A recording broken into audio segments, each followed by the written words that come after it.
Nick Kyrgios strode. Okay, first, onto the world tennis stage against Rafael Nadal 5 years ago, brimming with the unaccountable confidence of youth. When the 19-year-old Australian beat the Spanish Hall of Famer in the fourth round at Wimbledon in 2014, the sport seemed to have found a new star, and the ATP a new future. That day it was the rookie, rather than the legend, who stood taller on the points that mattered most. Almost as stunning to the media, though, was what happened in the interview room afterward. Asked to declare his conqueror the next big thing in tennis, the legend demurred. "Do you get the sense from that match that he's a player you'll be meeting time and time again in the future, perhaps in the later stages of competition?" a reporter asked Nadal. The answer had to be yes, right? "Not according to Rafa. I don't know," he said instead. "We have to see if I am able to keep playing in the latest round in the future. I will see if he is able to keep playing in the latest rounds in the future. The sport is a mental part a lot of times. He has things, positive things, to be able to be a good player. But at the end, everything is a little bit easier when you are arriving. You can do whatever and will be positive, and everybody will see just the good things on you." This was a very different reaction from the one that Nadal had after his first meeting with Kei Nishikori a few years earlier, and reporters noticed. "When you played a young player, Kei Nishikori, I think you said he had top 10 potential," one of them followed up. "I'm not hearing that today with Kyrgios." Nadal answered that he hadn't seen enough of Kyrgios to say for sure, and that, after all, the top 10 was a pretty exclusive club. As Rafa put it, in his own incontrovertible way, "The thing is, top 10 is only 10, so it's difficult to be in the top 10. So far, Rafa has yet to be proven wrong." Kyrgios' career high ranking is number 13, and he started this week at No. 72 after reaching the quarter-finals at Wimbledon in 2014. He's reached just one more Grand Slam quarter, at the Australian Open the following year. Injuries and a well-documented ambivalence toward the sport have kept Kyrgios from fulfilling his obvious potential. Nadal may have foreseen all of that in 2014. It's also possible that he was reluctant to sing Kyrgios' praises because A, the kid had just knocked him out of Wimbledon, and B, he rubbed him the wrong way.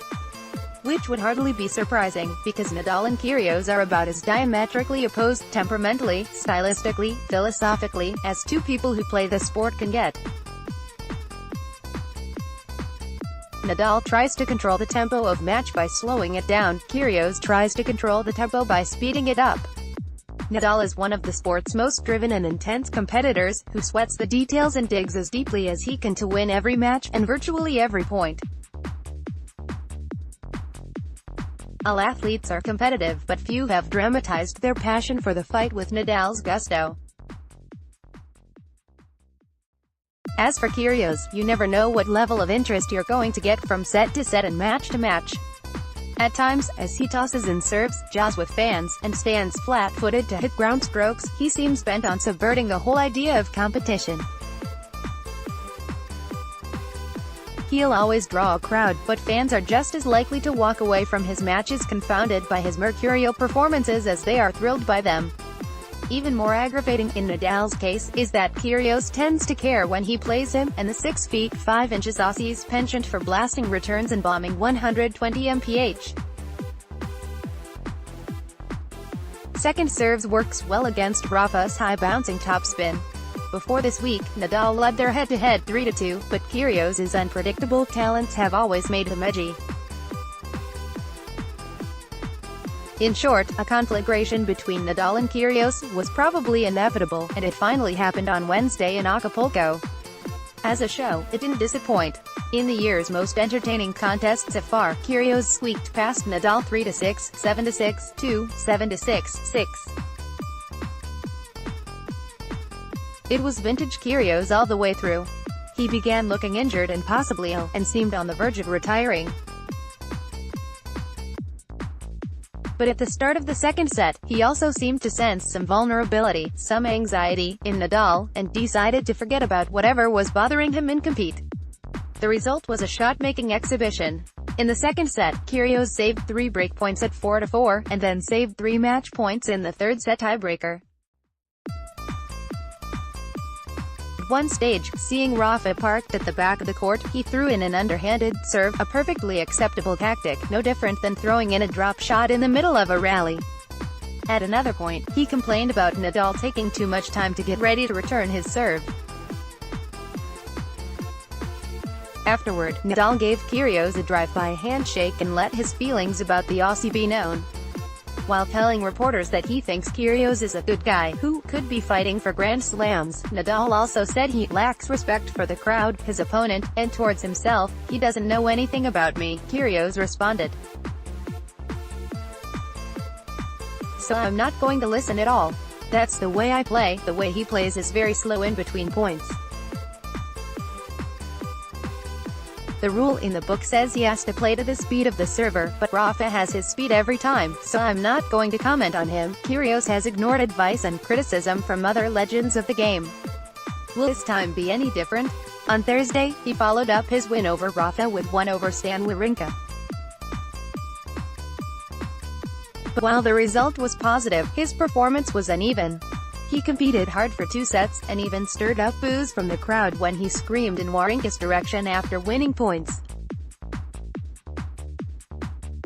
In the third set, though, Kyrgios went back into a funk. He called the trainer, he stretched his legs, he winced in pain, he tossed in serves, and went for all-out winners as soon as he could.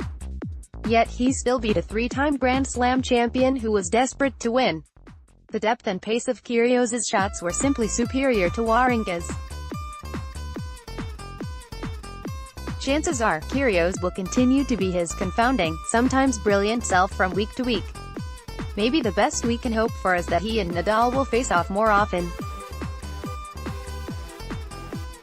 For that to happen, Kyrgios would have to beat the players he's supposed to beat on a more consistent basis. We already know he can beat the players he's not supposed to beat. Kyrgios is now 6-4 against opponents ranked in the top 2. When he faces Nadal, Djokovic, or Federer, he's inspired by the challenge, he has something to prove, and, psychologically, there's no downside if he puts everything on the line and loses, because everyone loses to those guys. The question is whether he can summon that desire when he doesn't have anything to prove, when there's no particular glory in victory, and when there is a downside to putting it all on the line and losing. Kyrgios summed it up himself the last time he beat Nadal, at Cincinnati in 2017. "It's easy to get up for these matches," he said. "Little kid playing on the center court of Cincinnati against Nadal, that's the way, you know, the best has to come out. The problem for me is trying to bring it on an everyday basis, say, center court of Lyon, with, like, 15 people against Nicholas Kicker earlier this year, I lost. Tonight I'm playing Rafa and I win. Maybe the opportunity to face Rafa more often will offer Kyrgios some inspiration.